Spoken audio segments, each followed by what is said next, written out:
এই গুণটা করার শর্টকাট প্রসেস আমি তোমাদের বলছি। সেটা হচ্ছে, এই শর্টকাট প্রসেস করার জন্য তোমাকে দুটো শর্ত থাকতে হবে। সেটা হচ্ছে, প্রথমে যে সংখ্যা দুটো আছে, এই সংখ্যাটা আর এই সংখ্যাটা একই সংখ্যা হতে হবে এবং পরের সংখ্যাটা আর পরের সংখ্যাটার যোগফল 10 হতে হবে।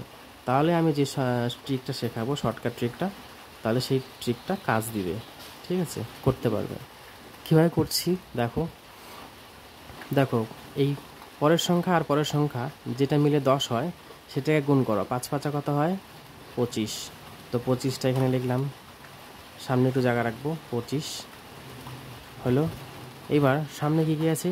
3 তিরিকে 9। এই 3 আর এই 3 গুণ করলে 3 তিরিকে 9 হয় এবং 9 হয়। তো এবার এক্সট্রা করে আরেকটা 3 যোগ করে দাও। 3 তিরিকে 9 আর 3 কত হয়? 10 11 12। তাহলে হয়ে যাবে 12। তো 12টা এখানে লিখে দাও। ব্যাস, অ্যান্সার সলভ, অ্যান্সার হয়ে গেল। এবার আপনারা এটা ক্যালকুলেটরে দেখতে পারবেন। ঠিক আছে, সেম টু সেম দেখুন। প্রথমে সংখ্যাটা 6 আছে, এখানেও 6 আছে শর্ত অনুযায়ী, এবং পরের সংখ্যা দুটো যোগফল 10 হয়। তাহলে কি করব আমরা? এই পরের সংখ্যা দুটোকে গুণ করব। 6 8 দুগুণা 16, 16টাকে এখানে বসিয়ে দিলাম। এবার প্রথমে যে সংখ্যা দুটো আছে 6 আর 6, 6 6 36, আর এক্সট্রা করে কি বলেছিলাম, যে সংখ্যাটা গুণ করতেছি সেই সংখ্যাটা আবার এক্সট্রা করে যোগ করব। 6 6 36, আর 36 আর 6 যোগ করলে কত হয়?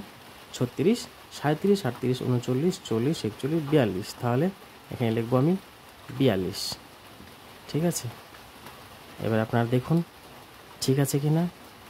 ঠিক আছে, এবার আপনারা আপনাদের জন্য একটা অঙ্ক দিচ্ছি, সেটা আপনারা করে কমেন্টে বলুন কত হয়। সেটা হচ্ছে 7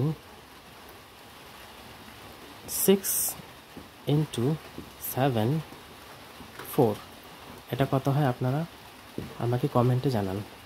ঠিক আছে, যদি আমার অঙ্কটা বুঝে থাকেন শর্টকাট নিয়মটা, তাহলে হয়তো পারবেন। আর যদি না বুঝে থাকেন তবুও আমাকে কমেন্টে জানাবেন। ধন্যবাদ।